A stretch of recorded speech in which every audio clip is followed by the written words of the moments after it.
Exciting reveal, because it's time for the all-new generation of the BMW X3. Everything you need to know, different trims, exterior and interior, different powertrains, up to an M50 with around 400 horsepower. Everything you need to know with Thomas Nautogefühl in 4K, full screen, full length. Let's go. First of all, starting with the somewhat base level. There's no X-Line anymore. This is already the X-Line base, so to speak. And you might wonder, recently we've shown you the new electric X3, the iX3, in the upcoming generation. And that one is something different now. So they split the platforms, so the all-electric platform on the one hand, and all the others, petrol, diesel and plug-in hybrid, then will be actually the ones we show you right here today. And you can see here, it has this closed front kidney, almost closed at the moment at least. So it does have some adaptive cooling in the lower part, but it's then widely closed, let's take it that way.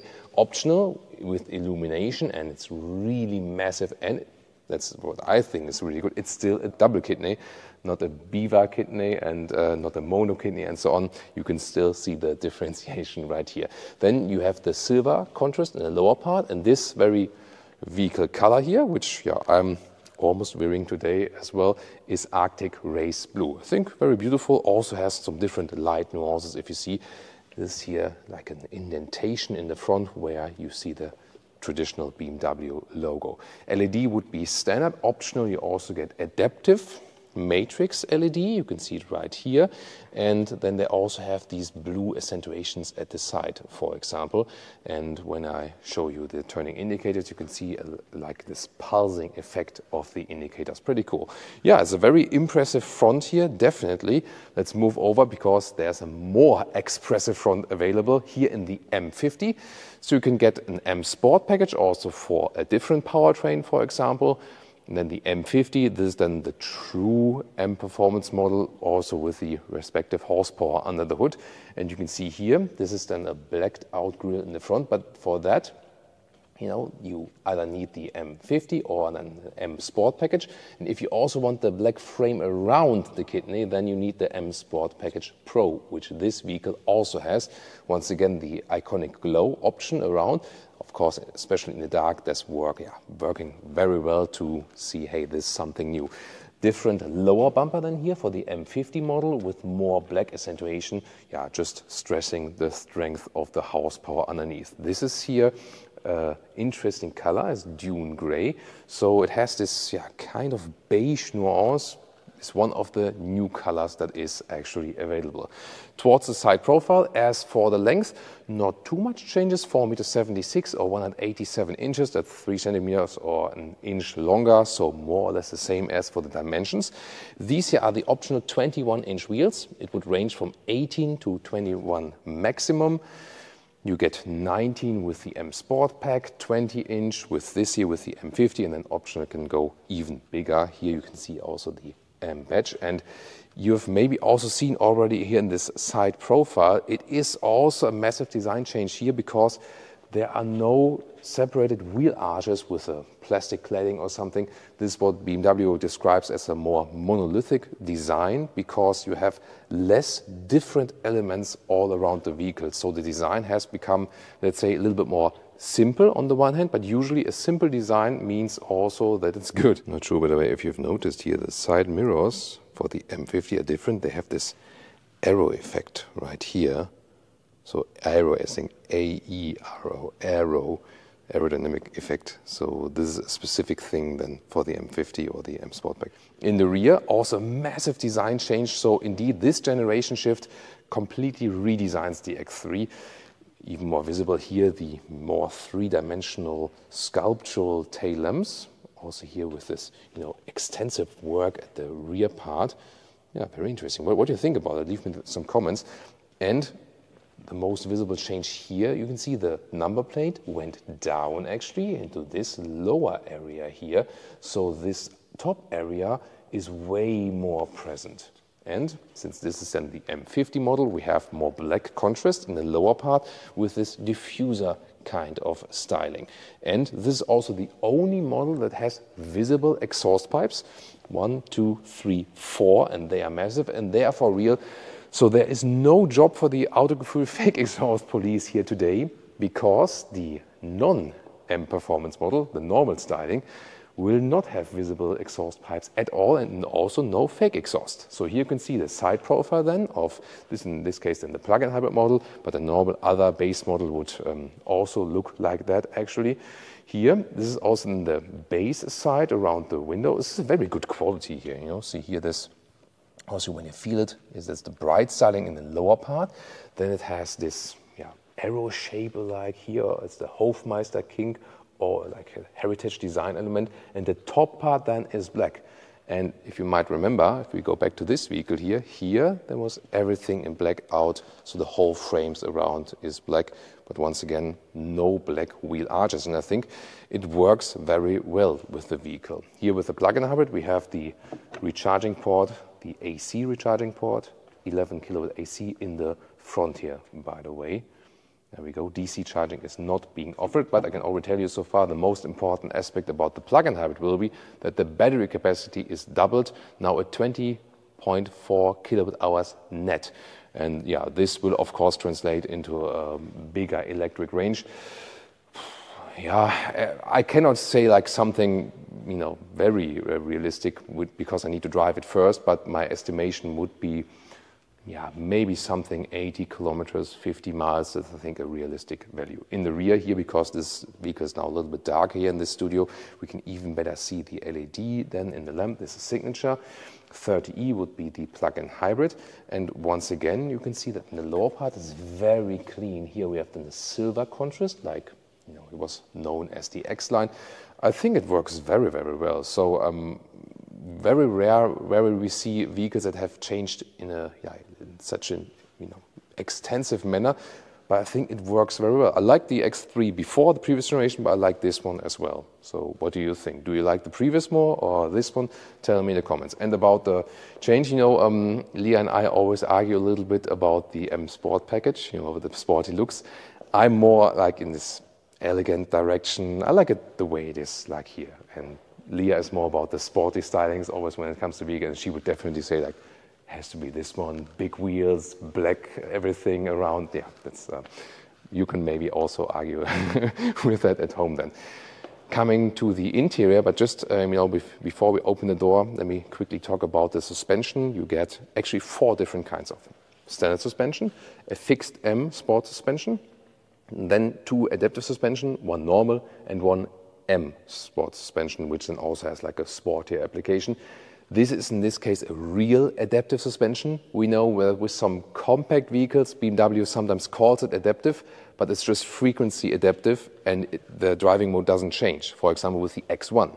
Here with the X3, indeed, when you change the driving mode, for example to sport, the suspension gets a little bit stiffer, and that's what I call a real adaptive suspension. So when you read something like that in the prices, better go to our channel and listen to what we say about the suspension, then you know if it's a real adaptive suspension or not. So here, definitely one. They do not offer air suspension nor rear axis steering because I say they don't need it. And from the previous generation, I know suspension-wise, I can agree the adaptive suspension usually does a great job that you do not miss an air suspension. Then let's take a look at the interior because everything has been redesigned there majorly. Here, first of all, inside of the doors, this is here hard pack. Wait a minute, no, it's not actually. So it's, I would say widely hard pack. When you press a little bit harder, then you can also press it a little bit in. That's here is a little bit softer actually. One thing we have to talk about is the inside of the door pockets because I usually like it more when you have felt on the inside. They haven't been paying attention to that recently. I have already told them that that might be something to consider also according to your comments, because I like it when you put stuff in there that they don't fly around. But what I really like is this new ambient lighting concept. Look at that. Here you see this transition in the colors. Different colors are available and it begins here at the inside of the door. Soon more to that. And then this here is not the final stage of the vehicle, but it's very interesting that you can here increase the vent strength of the side vent. You can soon show that to you, and it's like with touch here. Here you can see, by the way, it also has some of these welcoming signatures, animations. This is then the door handle from the inside. This also might be met at some point when the customer gets the vehicle, so is not the 100% final material what we can see right here at the inside of the doors. And this is then the side vent, which is then controlled with this touch field. So yeah, it's a very interesting idea. And new steering wheel, we know it from the iX and the BMW 5 Series. And this is also animal-free. This is a high-grade leatherette, and to my opinion, it's not only, better for the animals or for the environment, but also feels really nicely. This is actually quite cool. Also has this open spoke form. Left side for the cruise control. And we know that recently when you hold the set button, you can also deactivate this EU speed limited chime. On the right side then you control, for example, the digital instruments, and this is also a mix in still of real buttons and these fields which are just on one button. These are also completely new seats. It's called Econeer. And these are fabric seats. It's a very interesting structure here, for example, then in gray. It looks really cool, actually, and also feels really nice. I would expect that it's also kind of breathable because it has this deep structure, which you can also feel. And this would actually be standard, but if you want a slick surface, you can also get that. I'll soon show you the alternatives. These here also would be 100% from recycling materials, so this has the lowest CO2 output at the same time. Feels nice, and also sometimes you might think that some fabric seats might, especially here when you have like a suit or something, that you don't slide on it. But actually the surface is a little bit slick, that you can easily slide also a little bit when you have when you have suit trousers on. So that's really nice, very comfortable. And with 189 or 6'2", I still have enough headroom left. The panoramic roof concept here, you can see, is a fixed one, which you can only close the cover here. It is massively wide and long. Wow, look at that. Did I just say that? So this is, wow, there we go. Yeah, Leah wants to come around. I'll just open the door for her. There we go. Yeah, so now I have closed the shade. Yeah, that takes a while indeed. There we go. I'm usually a fan of fixed roofs or something you can open. Then again, my guy at the workshop says, in general, yeah, go for a convertible or go for a fixed roof. Yeah, there are a lot of opinions about that, definitely. But it's impressive that it goes all the way across the vehicle. And this is here now then the new cockpit view. This is here also somewhat soft touch here. This is, by the way, his first Studio material. Some guys always scratch it here a little bit, but this will of course be fully clean for the customer. You can also touch it in. Then this curved display. This is the infotainment system. Left side second screen for the digital instruments. This also looks really clean. And the lower part, wow, look at that. This is the new ambient lighting integration. I really like that. This is also standard, actually. You can also change the colors. Then you have this X3 embossed here in the middle part. The cup holders here are indeed adaptive also. And for your smartphone, the left side here is an inductive charging pad. And it also has a cooling hole. There it is. That's like a, like a small opening for cooling. 2 USB-C chargers next to it. The right side you can put another smartphone, but yeah, unfortunately this is then not an inductive charging, so only on the left side. Integrated shifting lever right here, and you can still control the display from below, so BMW customers really appreciate it. Then this middle console, also soft. When you put it up, then the cool thing is here like this, it moves, and then here there's like a resistance, and then it stays up. There's reasonable space underneath. The materials in very down there, they are not final. This is a pre-production model, so these will also be upgraded then from the materials on the inside. And then let's see, glove box. There's a new opening here. This is like a pressing here. Oh, look at that, it's tiny. Oh, sweet. Yeah, not too much space, but at least it's properly dampened right here, and the whole console is actually really large. But overall it feels, a little bit futuristic, but not too much futuristic. And I think that's actually very important.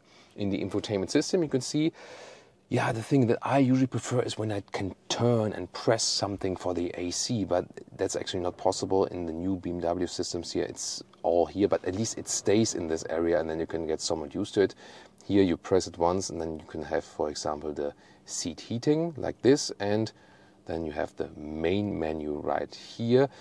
Sometimes it's a little bit overloaded, but you can also go to like a custom main menu, and then you can individualize that for yourself.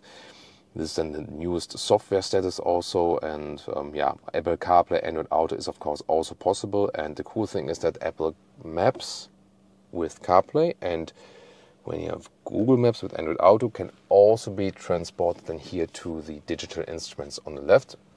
And we also have a head-up display, key fobs, standard, or then here M Sport or the M50. So with the M colors, which one do you think is better? The M colors are nice, but then again, I usually prefer it here that when you have matte and not high gloss actually here. So yeah, tell me in the comments. Then once again, the door handles, they are flush in a way, but still have like this real feedback. And then dog closing sound once again. It's really solid. I like that. Special extra is that you have fabric at the inside of the doors, so this is not necessarily connected here to the M50, and there's also fabric at the dashboard here, for example. So this is matter of preference. I like both. I like the slick version, but I also like this one. This has more, let's say, living room atmosphere, and also the ambient lighting is different here, for example, than in the red M colors. Looks also very impressive, doesn't it? And since this is then here the M50 version, you would have similar stuff with the M Sport package then. You get a different steering wheel, different form, control switches on the inside. The only downside is this is here an animal skin material, so they split it a little bit yet. I'm not sure what's the reason behind it, because the new material is also just fine. However, the seats, these are also the animal-free seats. So better for the animals, also more sustainable in the CO2 output and so on. Available here in brown, but also in a brighter styling and also in black. And the perforation is not only passively breathable, but also active seat cooling is available. You can spec the seat with that, also in all markets. Standard for the M Sport and the M50 would, by the way, not be completely the slick surface, but Alcantara then on the inside and outside leatherette. Also very soft, look at that. The so-called Einsitzhöhe, Deutsch, listen and repeat, Einsitzhöhe, is like how soft the top part of the seat is. And that is actually then giving you the main comfort aspect of it. So this works very well, also getting in and out. And yeah, they are really comfortable. They still offer, however, an optional animal skin spec. I don't like that what they do that, but yeah, this is still, I mean, in general, a huge step forward already for BMW in general. And then here, headroom, still the same. Of course, this is also the one with the panoramic roof. Steering wheel, manual, up and down, in and out. This M version, this M steering wheel, also has then these special shifting levers here, left and right. Indeed, I wanted to test it, some of the colors in the ambient lighting, because you can change it. Oh, can you deactivate and activate again? Then you can see. Ooh, look at that. Ah, nice. And now my favorite color. Your favorite color? Oh, there we go. Flamingo or rosé? Flamingo or rosé? Does it have, no, it Yeah, has it, rosé, it's called rosé, okay. That's cool. Papaya? Papaya. Peel the papaya. Ooh, It's also nice here, right? You can see it's always at the inside of the doors and also then in the lower tunnel. Yeah, that's actually cool here. Look at that in the inside of the doors. There we go. Also nice animation, you know. Which color would you go for? Thomas Blue, definitely, yeah. That also fits you very well. And here, when you put the hazard lights, there we go. It's also this effect we know from the 7 series and the 5 series. Yeah, maybe once again, and then you can see it here at the inside of the doors. There we go. So we have this, yeah, very cool hazard lights effect as well. And here in the cockpit, look at that. It looks really different than with the fabric covering here of the dashboard. As I said, I like both indeed, and this is pretty cool here, the transition of the M colors in the middle console, and sometimes then you have this welcoming effect and it, you know, changes the color a little bit. So yeah, that's pretty fancy, and yeah, I mean, definitely both versions work very well. It feels kind of spacious also in the front. Difference to the X1, I really say that with this generation, the difference is even larger. Not in a way of that you can say like, hey, this is good, this is bad or something. It's just that they feel very, very different now. You know, the X1 definitely feels smaller, especially like here in the front cockpit area. This one here, because the windscreen is kind of shallow, I would say, rather small. It's also flatter and so on. this area feels really large, you know, to look out. So the X1 is better to control as for the visibility, especially to the front. This one here, like has a massive front on here. You almost feel like you would like to put the seat a little bit higher for that. Door closing sound, very solid. Rear, yeah, also sounds nice. So good door closing sound. Yeah, we should not forget this. On paper, you have a little bit more legroom. You can see here, this works. It's very dark. So here it works here with my knees. So I still have like some space in front of my knees left. And headroom, well, it's the panoramic roof, you know, but also to the side. It's a little bit left with 189 or 6'2". And then you have these shades here at the side. That works very well. Manual. Also the nice Econeer fabric seats in. But as I said, there are also other choices available. In the middle part, you could fold this here down. Also adaptive cup holders, like that here from the build quality, definitely. And you can also fold this whole thing down as for, there we go, the ski hatch. And these are some holders here for, you know, rear seat entertainment. And in the lower part, you have a separate climate unit then. There we go, for the rear passengers. They can also change like where the vent is coming from, and 2 more USB-C chargers. There is a middle tunnel present here. All X3 do have all-wheel drive. There's no rear-wheel drive version available whatsoever. It's really about the matter of preference. As for the seating materials, both are actually fine. And then you can see it's also then here with this perforation here and very soft, good quality. By the way, if you wonder about the durability, I've been in the BMW testing facilities as well, and they always test the materials that they always basically fulfill the very same quality and also the long-term durability standards, so there won't be any difference as for that. So tell me in the comments if you prefer this M Sport interior or the base interior. And then we can also compare, because this is here the plug-in hybrid. Soon we give you more details about the powertrains. And what's really cool here, look at that, the hatch, look at that. I mean, look at how the space is like here. So this form on the exterior also reflects on the interior, that you have, look at, you have such an open space to access the trunk here. That is astonishing. Yeah, Leah is always making fun of me when I'm doing the car reviews, and there are some very normal things, and I was like, oh, I'm totally into it. And she's like, this is such a car nerd, you know, like, yeah. Then you can see here the plug-in hybrid.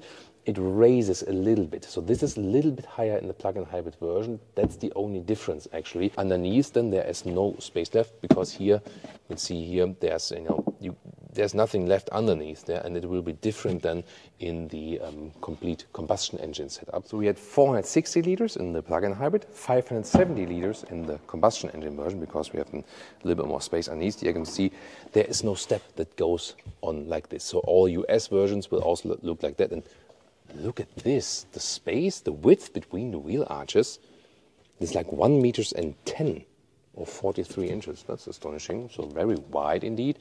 And the length is almost 95 centimeters or 39 inches. And the height, also important, almost 75 centimeters or 29 inches. So very good dimensions. And underneath here, there you can see there is then space, for example, also for a spare tire. So this is then the main difference then here. The top cover, like this, is actually pretty massive. This, you know, this whole grab handle here, like this, you can also put that out. You can also easily reach, because it's so well accessible, you can also reach over and then fold the seats from here, so that then you don't have to go around. So this is easily also possible then here. And the total length to the front seats, as we would be driving as tall persons, it's like almost 175 millimeters or 68 inches. So here we start with the top version. So the M50 is the M Performance model. There might be a true M model at some stage later. Again, we'll see about that. However, it becomes, you know, like pure combustion engine high performance cars become more and more unrealistic because of the regulations, and they actually will be very expensive for the manufacturer to offer them still. I remember BMW is always that you pull the hood twice and then it actually opens. So one more time, there we go. And that's actually the easier system, because you don't have to search something underneath there and so on. There we go. 3-liter 6-cylinder. By the way, this here the battery charger for the studio when we have the lights on all day. So this here the famous 3-liter inline 6-cylinder. almost 400 horsepower. It's like 398, so I say 400 horsepower.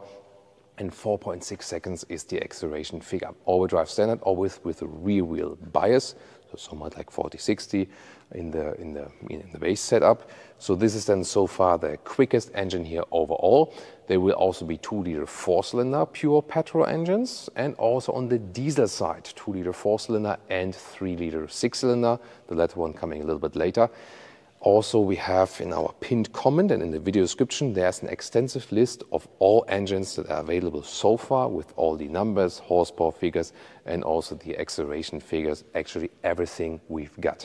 The plug-in hybrid drivetrain, it will not be available in the US so far because they say there has been no demand.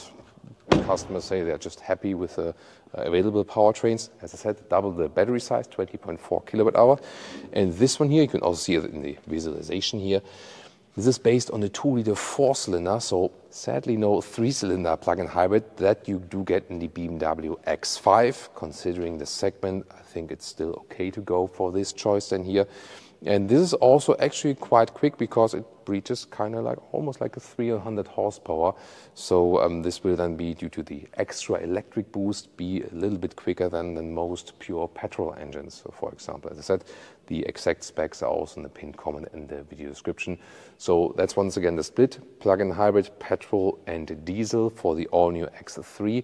And the pure iX3, pure electric one, will be then on this Neue Klasse platform, which will be totally separated. It's also an interesting view here, right, when both hoods are open. Oh, here, there you can see, by the way, when you do not have the illuminated double kidney, because here at the moment it's out. There we go. So here at the moment it's out, and there it's on. There you can also then see the difference. There we go. Would you go for this option actually to have it illuminated? I think especially like when riding at night, it looks really cool, doesn't it? Then as for the pricing, so I already have like the German price. Oh, I have to go a little bit because of the light, right? Yeah, thank you, Leah, for the for the note. So pricing is around 60,000 euros without extras for an entry-level model.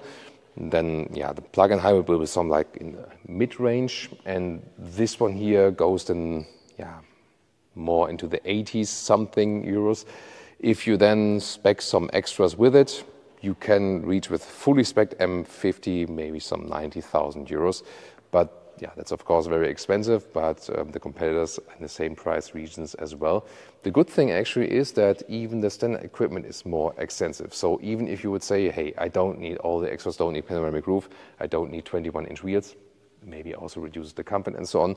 So a base X3 will get you everything covered already. So when you pick this vehicle here and maybe take the base wheels and also no panoramic roof and so on, you're still fine because the base features and the comfort and so on is still there. So I think with this new generation, you can also very well live with less extras than before and just enjoy more of the standard equipment. And if you wonder where the all-new X3 is built, same plants, US in Spartanburg, all the combustion engine models, and also still in South Africa. And the logistic thing is that the plug-in hybrid model is now exclusively built in South Africa. The reason behind that is that the plug-in is not being offered in the US, so there would be like also like a long transport way and so on. So they supply all the US market with the Spartanburg vehicles, and then, you know, more to the Europe side than from South Africa with the plug-in hybrid.